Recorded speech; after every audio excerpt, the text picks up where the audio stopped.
Las 7 cartas a las 7 iglesias de Apocalipsis tuvieron la intención de atender las necesidades de auténticas iglesias en Asia Menor, pero también tratan temas que tienen relevancia para el pueblo de Dios en todo tiempo y en todo lugar. Juan usa bastante el número 7, 7 sellos, 7 trompetas, 7 copas, 7 espíritus, etc.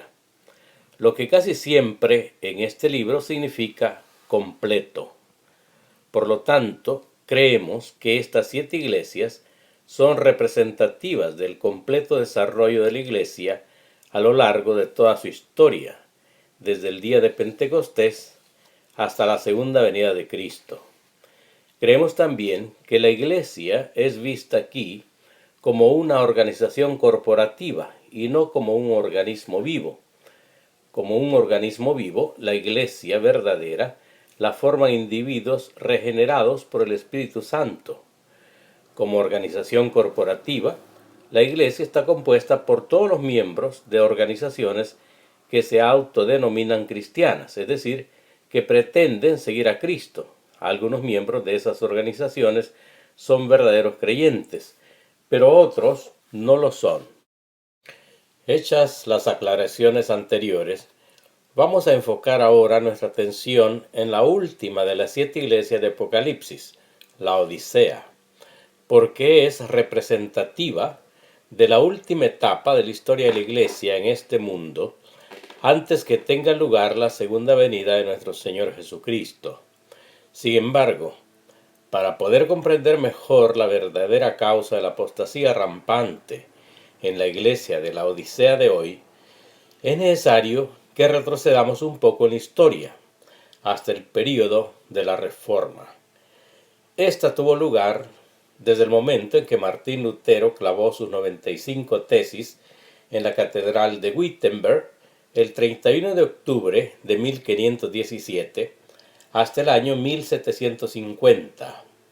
En este tiempo, muchos de los que más tarde fueron llamados protestantes salieron de la tiranía y la corrupción del catolicismo romano.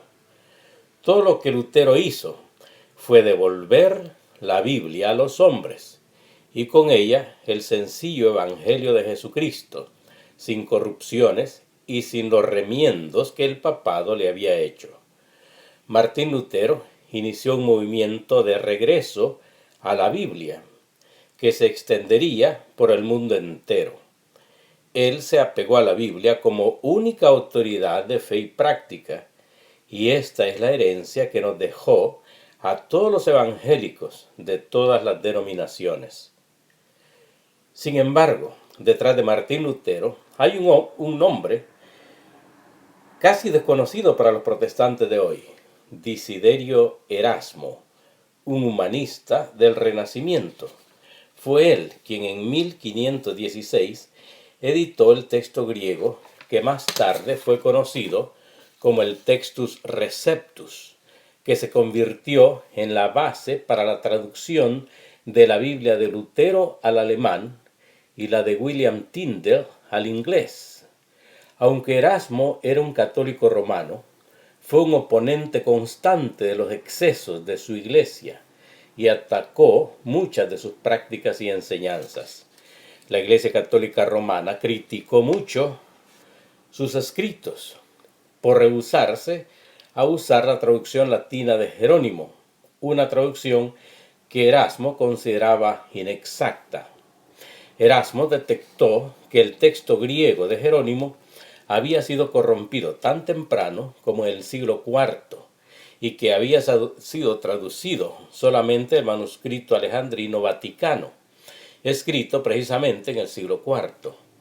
Erasmo también difería de Jerónimo sobre la traducción de ciertos pasajes, los cuales eran vitales para el reclamo de autoridad de la Iglesia Católica Romana. Jerónimo traducía Mateo 4:17 de la siguiente manera: haced penitencia, porque el reino de los cielos se ha acercado. Erasmo lo traducía diciendo: sed penitentes, porque el reino de los cielos se ha acercado. Erasmo era también un celoso defensor de Marcos 16, del 9 al 21, y Juan 8 del 1 al 12, dos pasajes que las traducciones modernas descartan. Mientras que la Vulgata Latina de Jerónimo había sido traducida bajo la supervisión del Vaticano, Erasmo tradujo al latín con el expreso propósito de poner la Biblia en las manos del pueblo común. Esas son las razones por las que más adelante el texto de Erasmo llegó a ser el fundamento para la traducción de Lutero y de muchas otras traducciones protestantes, como la King James en inglés y la Reina Valera en español. Por eso hay un dicho que dice que Erasmo puso el huevo que Lutero incubó. Así que se puede decir con toda certeza que fue el texto griego de Erasmo el que encabezó un movimiento de traducción de la Biblia que inició la Reforma Protestante de Lutero. A partir de la Reforma, por más de 400 años, las Biblias protestantes, especialmente las Biblias King James y Reina Valera, fueron las barreras que detuvieron el avance del papismo. Con una Biblia protestante en las manos, hombres de Dios como William Carey, Hudson Taylor y otros emprendieron viajes misioneros a países lejanos y difíciles, y hombres como Carlos y Juan Wesley, Whitefield, Jonathan Edwards y más tarde Moody, Spurgeon y otros más, conmovieron al mundo con la predicación del Evangelio. Inglaterra y Estados Unidos iban a la vanguardia en esta conquista. Miles de católicos romanos abandonaban sus parroquias para unirse a la fe evangélica. La jerarquía católica llegó a la conclusión de que esto era algo grave que demandaba pronta y radical intervención. Había que destruir la confianza que los evangélicos tenían en sus Biblias protestantes tan odiadas y temidas por el clero. En estas circunstancias salieron a la luz dos libros que marcarían el principio del período de la iglesia de la Odisea, representado por esa iglesia precisamente allí en el Asia Menor, que es una imagen de la iglesia de hoy, la iglesia de la complacencia propia y del espíritu humano, la iglesia tibia, indiferente, negligente, perezosa, la iglesia que desaloja a Cristo para alojar al mundo, la iglesia rica en erudición bíblica, rica en traducciones y versiones de la Biblia, rica en sabiduría humana, en exégesis bíblica, en recursos humanos, en recursos económicos, etc. En todo eso, la iglesia de hoy puede decir, como decía la Odisea del Apocalipsis, no tengo necesidad de nada. Pero es a esa iglesia a la que Jesucristo le dice, no conoces que tú eres un desventurado y miserable y pobre y ciego y desnudo. Yo te aconsejo que de mí compres oro refinado en fuego para que seas rico y vestiduras blancas para que seas cubierto y no se descubra la vergüenza de tu desnudez, y unge tus ojos con colirio para que veas. Con colirio para que veas. Uno de los peores defectos de los que adolecen muchos líderes en la iglesia de hoy es la falta de discernimiento. Muchos líderes evangélicos reconocen que la corriente de apostasía que está arrastrando al protestantismo a su destrucción es cada vez más poderosa, pero no hacen nada para detenerla, porque lamentablemente no reconoce, o mejor dicho, no quieren reconocer que todo esto tomó lugar con un movimiento creciente para producir textos griegos basados en los corruptos manuscritos alejandrinos, los cuales Erasmo, Tyndale y otros reformadores habían rechazado. Los manuscritos más famosos son el Vaticano y el Sinaítico, que datan del IV siglo. Los pastores, en lugar de tratar de detener este movimiento, lo alimentan hasta el punto en que sus propias Biblias, las cuales son una herencia de la Reforma Protestante, han sido puestas a un lado para entronizar Biblias ecuménicas de claro trasfondo católico romano. Ninguno de los reformadores habría aceptado o tolerado semejante actitud. Más adelante hablaremos un poco de esto, pero hablemos ahora de los dos libros que son la clave para entender la situación actual. Como dije anteriormente, hay dos libros que marcan el principio de esta era de la Odisea moderna.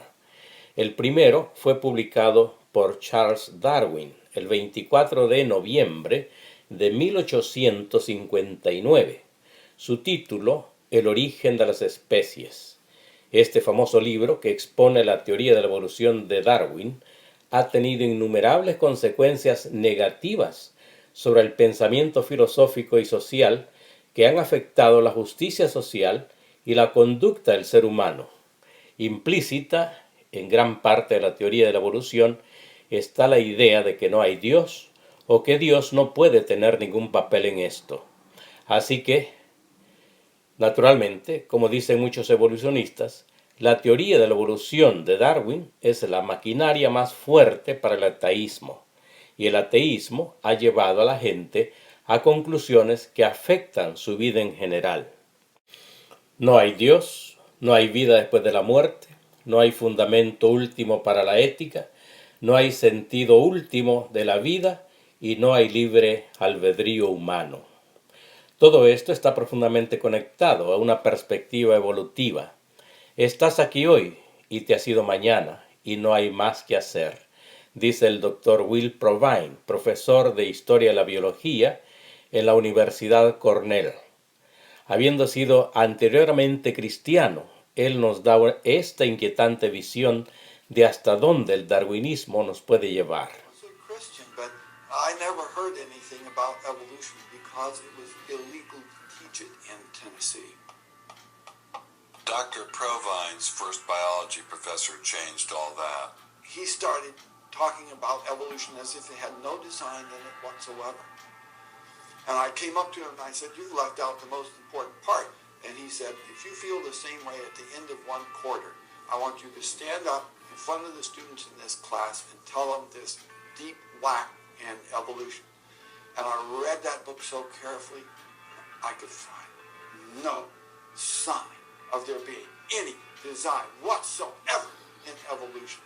And I immediately began to doubt the existence of a deity. But it starts by giving up an active deity. Then it gives up the hope that there's any life after death. When you give those two up, the rest of it follows fairly easily. You give up the hope that there's an imminent morality. And finally, there's no human free will. If you believe in evolution, you can't hope for there being any free will. There's no hope whatsoever of there being any deep meaning in human life. We live, we die, and we're gone. We're absolutely gone when we die. Dr. Provine is no stranger to the prospect of death. Nearly a decade ago, he was diagnosed with a large brain tumor. Let's suppose my tumor comes back, as it almost certainly will. Well, I'm not going to sit around like my older brother did last year, and he was dying of ALS, Lou Gehrig's disease. He wanted desperately to die, but we couldn't help him die. I don't want to die like that. I'm going to shoot myself in the head long before then. I'm going to do something different. I hope these are empty words for my friend Dr. Provine, because shortly after this interview was recorded, he learned his brain tumor had returned. I don't feel one bit bad about holding the views that I do. There's not anything in the views I hold that makes me, oh, I wish I had free will, or, oh, I wish there were a God. La historia de desconversión del cristianismo del Dr. Provine es típica entre los darwinistas. Ahora bien, con respecto al segundo libro mencionado, el Nuevo Testamento en el original griego se llama, de Westcott y Hort, fue publicado en 1881. Al igual que El origen de las especies de Darwin, ha contribuido a fertilizar el terreno de la apostasía en este período de la Odisea. Westcott y Hort, en su Nuevo Testamento griego, favorecieron dos manuscritos que habían sido descubiertos en el momento preciso en que Satanás los necesitaba, el Vaticano y el Sinaítico. Basados en estos dos manuscritos católicos, Westcott y Hort llegaron a la conclusión de que en el Nuevo Testamento de la versión autorizada inglesa, es decir, la Biblia King James, y en la Reina Valera de los protestantes, había numerosas lecturas incuestionablemente falsas. Esta teoría de Westcott y Hort está basada sobre el mismo método que usó Charles Darwin para derrotar la narración bíblica de la creación. Así como fue en el caso de Darwin, Westcott y Hort fueron en contra del sentido común, en contra de todas las evidencias disponibles de los manuscritos existentes y en contra de la misma naturaleza de Dios, y reunieron trozos minúsculos de pruebas, la retorcieron y convencieron a la gente, por medio del Consejo de la Jerarquía Eclesiástica de Inglaterra, que los manuscritos católicos, sinaíticos y vaticanos eran los más antiguos y los más apegados a los originales. Más adelante, en el año 1898, Eberhard Nessel haría pocos cambios al Nuevo Testamento de Westcott y Hort y vendría a llamarse el Nuevo Testamento griego Nesel Aland. Hasta el día de hoy, en la 27ª edición del Nuevo Testamento griego Nesel Aland, en la página 45, las Sociedades Bíblicas Unidas y el Vaticano admiten que hay un acuerdo entre ellos para definir el texto del Nuevo Testamento y hacer aún más cambios en futuras ediciones que, por supuesto, no favorecerán al Textus Receptus, de donde vienen las Biblias King James y Reina Valera, sino que favorecerán aún más a las traducciones provenientes del Vaticano, el texto griego crítico, que favorece a la institución católica romana, a los unitarios, a los arrianos, a los mormones y a los testigos de Jehová, ya que estas versiones dejan muy mal parada la deidad de Cristo, la eficacia de su sangre derramada y básicamente arremeten en contra de la inerrancia y la autoridad de las Sagradas Escrituras. Esto no es de extrañar, ya que el mismo Hort dijo a Westcott en cierta ocasión: los evangélicos me parecen pervertidos.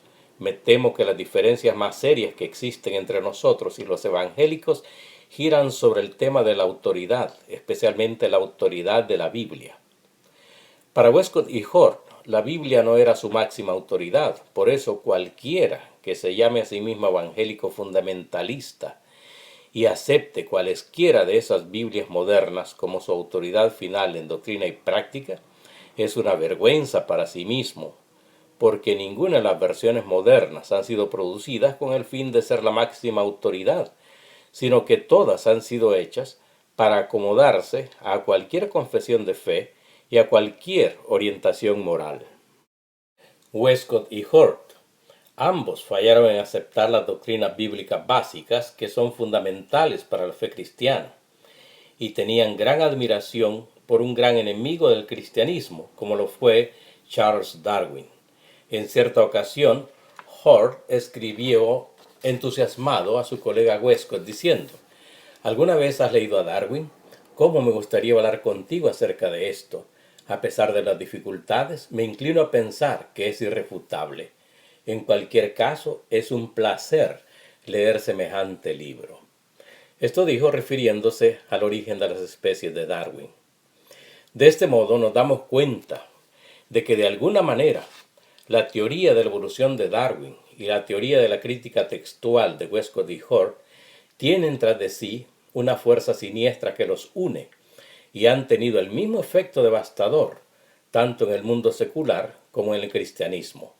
Sin embargo, así como el origen de las especies de Darwin ha sido puesto en el pedestal de las universidades, en el sistema educativo secular y ha desmoronado a la sociedad, de la misma manera, el Nuevo Testamento del original griego de Westcott y Hort, basado en los manuscritos católicos, sinaítico y vaticano, ha sido puesto en el pedestal de los seminarios, colegios y universidades evangélicas y está desmoronando a la Iglesia protestante en el mundo entero desde sus cimientos, destruyendo la fe de miles y miles de jóvenes cristianos estudiantes en los seminarios, a pastores y a sus congregaciones.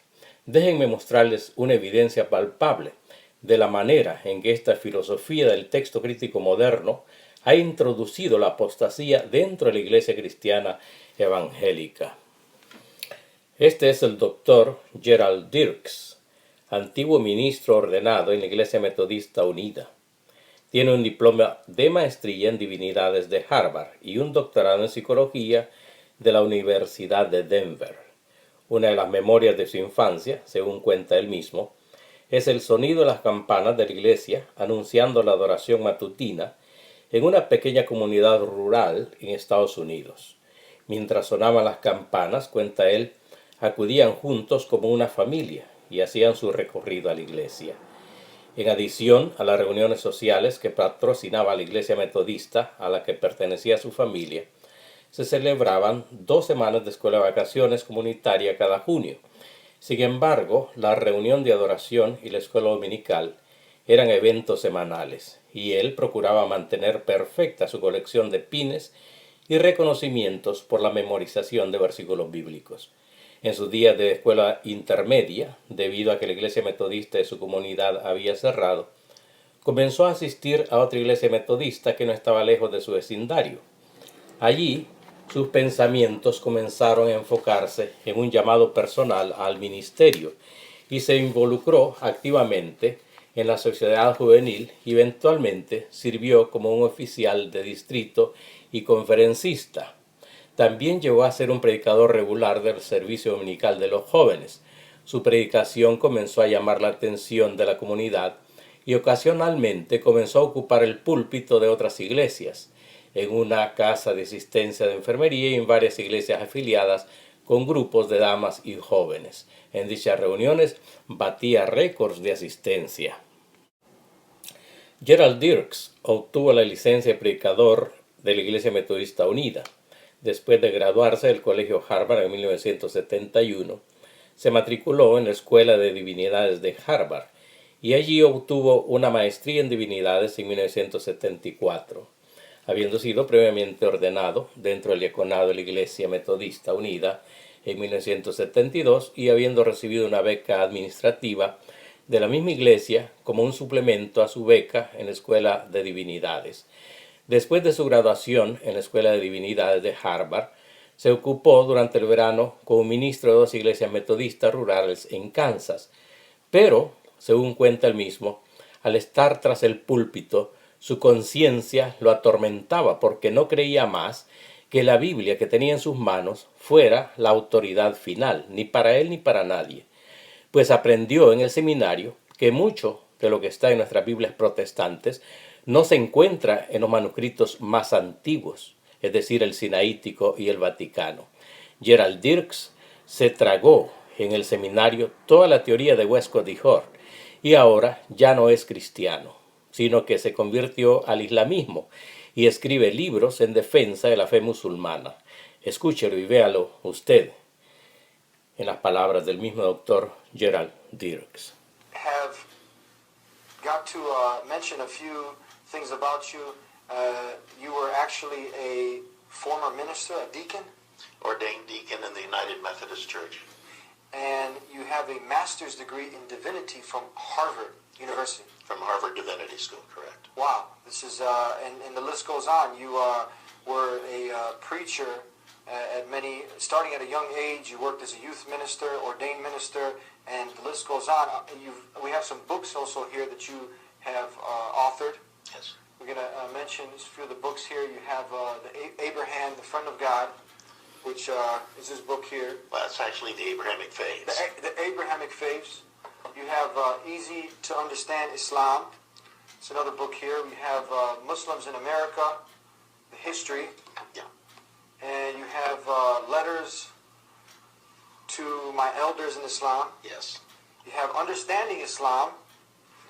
Now you've written a lot of books on Islam, and the Crescent and the Cross. Yeah, the Cross and the Crescent. Yes. You like to write, huh? So these are some of your books that you've authored. You're obviously very busy writing books. You are out there trying to now mend the bridges, build the bridges to help develop a better understanding between Islam the Muslims and people of other faiths, but we want to hear about your story. We want to know, why would someone who was so high up in the ranks, who had so much knowledge of Christianity, you know the Bible well, what happened? Let's talk from we'll get a little bit of a history from a young age. Talk to us. Tell us how you got involved in Christianity and your parents and etc. Sure. Actually, there's probably 4 parts to the story. Yes. And the first part would be sort of my journey into the Christian ministry. Yeah. The second part would be my leaving the ministry. Mm-hmm. Third part would be my years as what I called an atypical Christian. Yeah. And then finally, the fourth part, my journey into Islam's of life. That the churches often take the most promising of their young ministers and they send them to really good seminaries. And in those really good seminaries, such as the one I was fortunate enough to attend, you are systematically exposed to the oldest existing texts of how the Bible actually once read. You're exposed to the changes that were made in those texts, when those changes took place, why those changes took place, where those changes took place.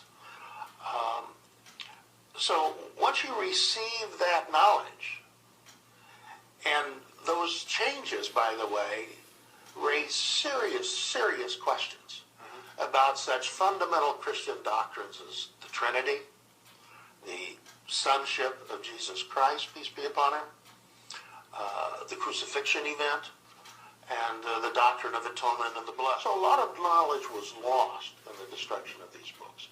But these are the 2 fundamental reasons why I left the Christian ministry. It really boiled down to an issue of personal integrity. Mm-hmm. You know, how can I stand behind the pulpit on Sunday morning and preach a sermon that I knew was at variance with the actual taproot of Christianity?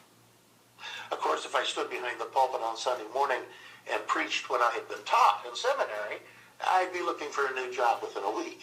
Yeah. So this conflict existed. And as a result, to preserve my personal integrity, I left the active ministry and pursued graduate school in clinical psychology. And by the way, approximately half of my graduating class from Harvard Divinity School walked away from the parish ministry upon graduation. So I wasn't the only one. Is this kind of like have you heard of Bart Ehrman? Yes. Kind of people also who have gotten engrossed and really started to go deeper into studying the original text, and many of them, they come to the conclusion that you have, that, you know, a lot of this is not making sense. It doesn't fit. Sure. And you know, the biblical scholar you mentioned is a good example of that, but there are many others as well. Can you name a few that some people who are out there, the academics, who they recognize these people, these names? Well, Bart Ehrman is certainly one, but it's really almost any good biblical scholar. Seminary school. Oh, absolutely. What did you think then? Well, again, when you're confronted with the variances in what the original text said and what the Bible says now as you read it, as I said before, that's a shocking experience, and it causes one to question. You know, what else is here that has been changed where I don't have the original text anymore? So I don't know that this change has taken place. Yeah. You know, we know what we know, but how many other places there may have been changes. Como este, ya se cuentan por miles las deserciones de la fe evangélica a otras creencias, especialmente a la Iglesia Católica Romana. En años pasados, era la Iglesia Católica Romana la que estaba preocupada por la conversión de católicos al protestantismo y a otras religiones, pero encontraron una solución a este problema a partir del Segundo Concilio Vaticano. Ellos lograron invertir este fenómeno y ahora son los protestantes los que están abandonando su fe evangélica para convertirse al catolicismo, al islamismo y a otras religiones orientales. El número de pastores de diferentes confesiones protestantes en los Estados Unidos asociados con el Coming Home Network, la cual es una red de apoyo para los líderes protestantes que quieran regresar al catolicismo. Según algunos, ya supera los 5.000 y continúa creciendo.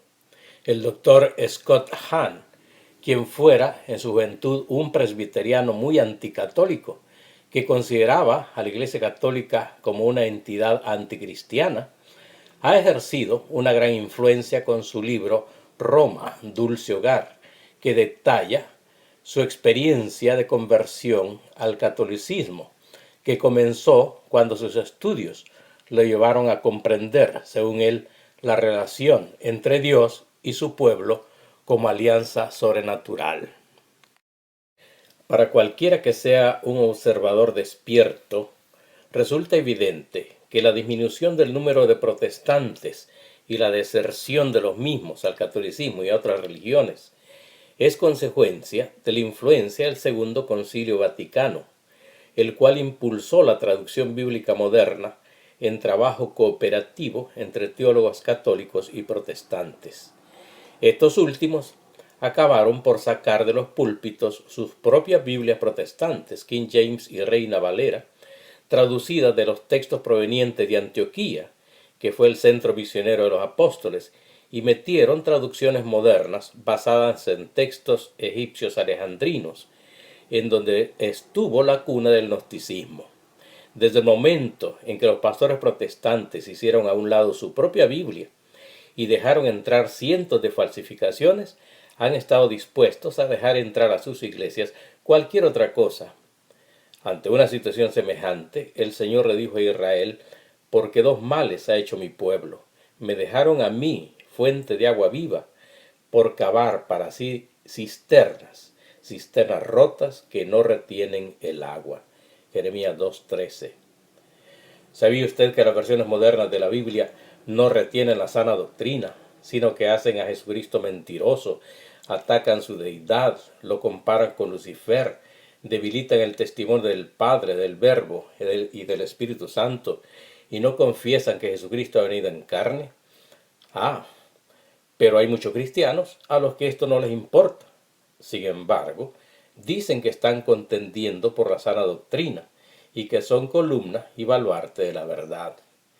Según 1 Timoteo 3:15, la iglesia es la unidad en la tierra que Dios ha escogido para proclamar y exhibir su verdad.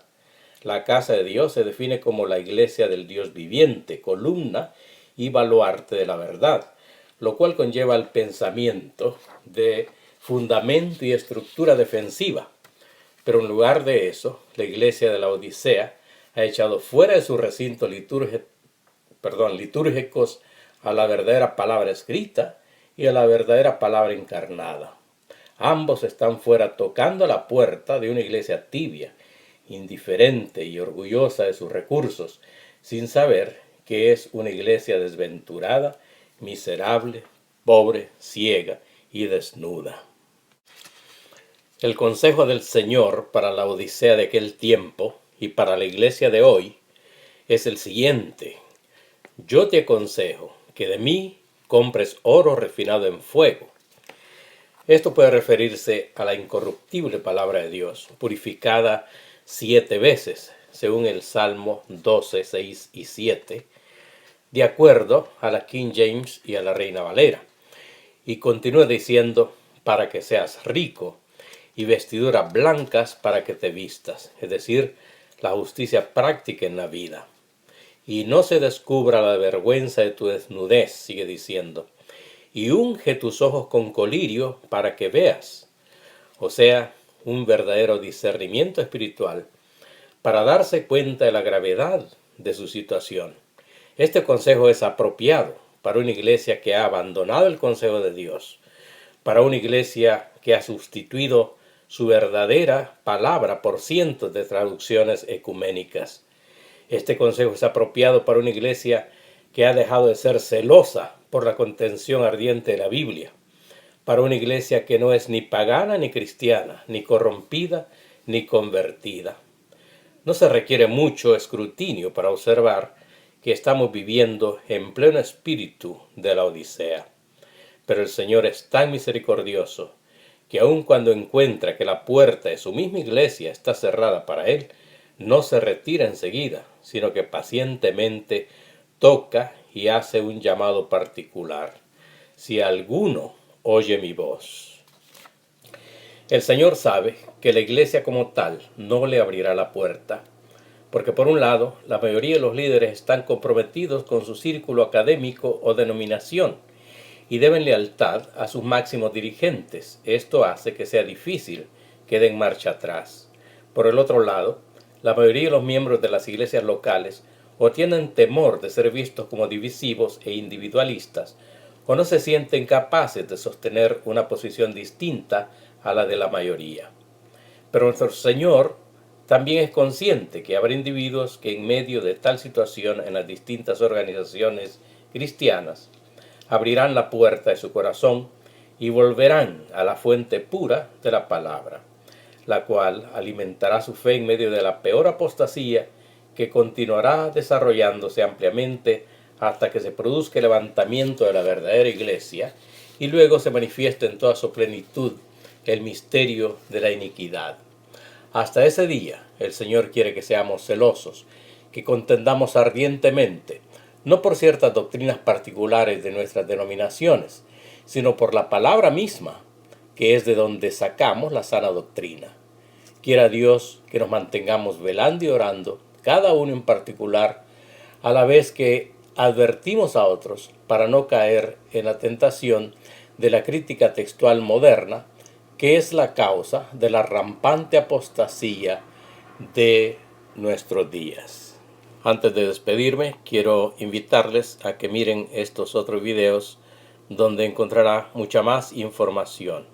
Hasta la vista, o mejor dicho, hasta luego, y que el Señor les bendiga.